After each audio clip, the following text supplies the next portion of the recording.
La tradition veut qu'on commence toujours ce débat par le réalisateur. Karim, bizarrement, quand on vous a proposé de réaliser ce travail assez énorme, vous avez hésité. Pourquoi ?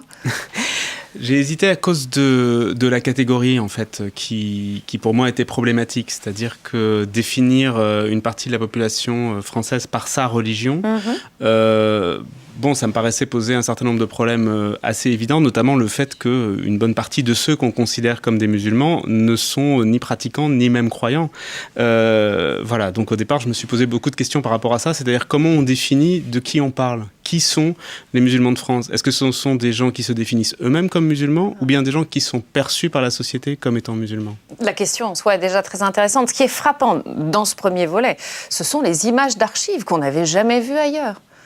Oui, c'est le travail des documentalistes que je salue. Elles ont fait un travail assez extraordinaire parce que des fois, il fallait vraiment aller chercher très loin pour trouver certaines images, notamment pas les images qu'on voit des soldats. C'était les images de propagande, hein, donc elles ont été abondamment filmées, les troupes coloniales en train de partir au front, la fleur au fusil. Mais beaucoup, par exemple, sur les images des travailleurs. À l'époque,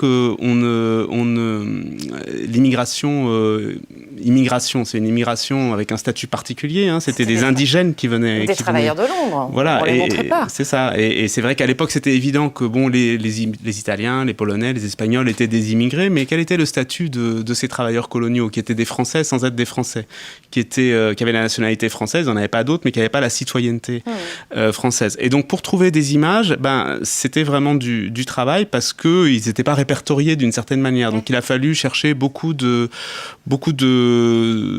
films tournés dans des usines, je sais pas moi, à Saint-Étienne, à Lille, partout en France, et les documentalistes essayaient de savoir, celui-là, il serait plutôt kabyle, plutôt italien, c'est pas toujours évident de savoir.